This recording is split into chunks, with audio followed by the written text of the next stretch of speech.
Hey guys, Grey here. What's going on? Welcome back to another episode of Marvel Contest of Champions. And today we're going to be taking a look at Hulkbuster in our How to Effectively Use series. Now, Hulkbuster is probably not one of the best characters in the world as far as a lot of people are concerned, but he does have his place and his usefulness. So let's go ahead and knock that out of the park right now. I want to say that Hulkbuster is absolutely the best in Alliance Wars on defense. Now, the best placements for Hulkbuster in Alliance Wars in defense mode is basically any kind of enhanced ability nodes, because we're going to get more out of our armor and our armor breaks. Or you can put him on an enhanced armor node or an enhanced armor break node. Now, those are the best places for him. There are a couple places in there that he does work the best on that. So Hulkbuster definitely has his place. The best thing that Hulkbuster has going for him is his abilities and his health. His attack really isn't the best in the world. You can see it's a 732 at a rank 3. But his health at rank 3 is 9,110. So he's almost in the 10,000 range. So he does have really good health as far as rank 3s go. But the attack is just, it's not exactly the best in the world. He's going to get the most out of his attacks from the armor breaks that he places. So the best thing for him to do is actually hit an L2 to pick up at least 2 to 3 stacks of armor break. And then he's going to do a little bit more damage.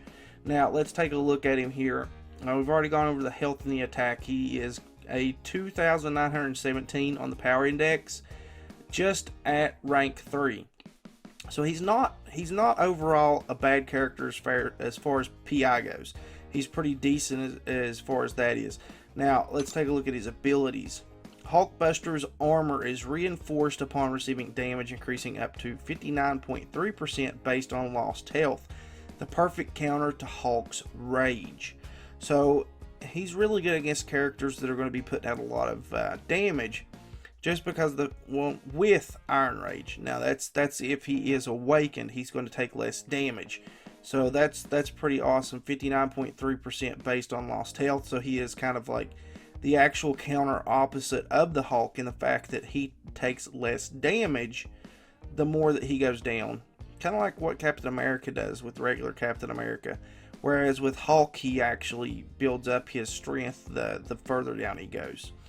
Abilities. When attacked, 10% chance to armor up, reducing damage from attacks by 46% for 6 seconds. So that's where you putting him on an enhanced node actually comes a little bit more useful, because you're only getting a 10% chance for armor up as it is anyway. If you put him on an enhanced node, he's going to be able to proc those armor ups a lot more, and the more armor ups that he has, the better he is for defensive purposes. Passive. Armor up anytime the opponent triggers Fury, reducing damage from attacks by 21% for 6 seconds. Now that's pretty decent, because I think a lot of times people are going to be bringing into Alliance Wars on offense some characters that are normally going to try to trigger Fury. So if they trigger a Fury, he automatically gets an armor up. So that's pretty awesome of a spec as it is anyway. Special attack 1, 60% chance to armor break, removing enemy armor and applying 41% armor reduction for 8 seconds. 41% armor reduction is not exactly the best in the world. 60% chance, it's not the best in the world either. But a 41% armor reduction is pretty decent. Not, like I said, not the best in the world, but you're still going to be able to take and hit a little bit harder for that 8 seconds while that 41% armor reduction is in place. Special attack number 2, 93% chance to armor break, removing enemy armor and applying 18% armor reduction for 9 seconds. Now, I will say this, the fact that is so much lower is normally because you have a higher chance rate to actually do the armor break, and it usually stacks up to around 2 or 3 stacks. So you're losing out on the armor reduction of 41%, but if you stack 3 of them, you're actually getting about the same amount, maybe a little bit more than you were with the 41%, and you're getting an additional second to be able to use that. So it's overall not terrible. Special attack number 3, 100% chance to armor break, removing enemy armor and applying 49% armor reduction for 10 seconds. So really, me personally, I like the L2 because you can stack more armor breaks. It lasts a little bit longer than the first one, and you're getting the additional damage boost off of it. Now, obviously, the special attack number 3 is probably the way that you're going to want to go.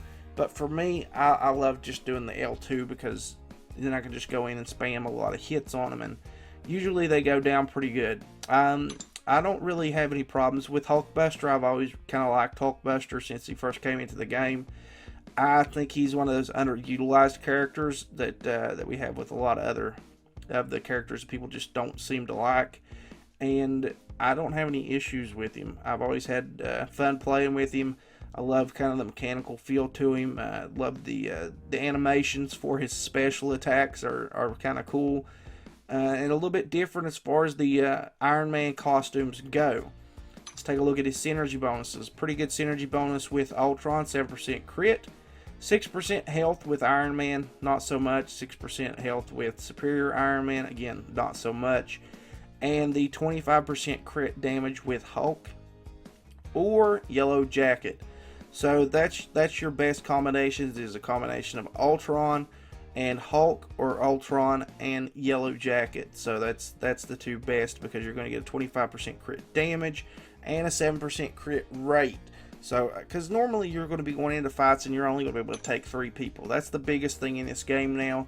A lot of people have already finished off most of the questing in the game that's potentially doable. As far as what's left really for most people in the game is Labyrinth of Legends and the Road to the Labyrinth. So those are really the only places that a lot of people are going to be using 5-man teams. So as far as 3-man teams go, he actually has a really good one with Ultron and Hulk or Yellow Jacket. So I personally like him. I think that he's got a really useful place, like I said, in Alliance Wars. On defense, we'll actually go in here because I've got time to show nodes.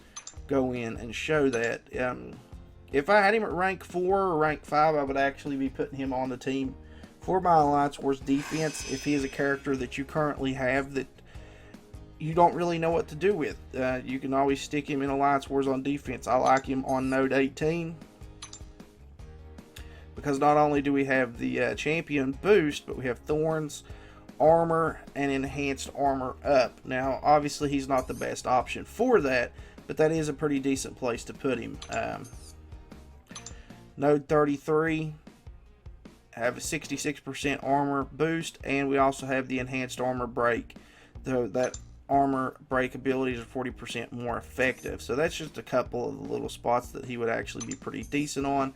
You've also got the other Thorns node, where we have the physical resistance, enhanced armor up, and infinity blast, which most people usually bring in a Black Widow to go against that. So you're always going to usually see a mutant put on that path. But in the instance that we end up with a tech on there, Black Widow is still going to take a little bit of damage. So those are just a couple of the places that I actually like to use him. He would actually be pretty decent as well on the Fisher, the 42. We got node 42 and node 50. They're really good. They're basically the same, only we got a 200% buff on this one, critical, and Fisher, every attack tears and ruptures enemy armor, inflicting a stacking 1% armor break. So you're going to be getting more armor breaks out of that, plus the heal block. That way they don't get anything back from the armor break that you initially put on them.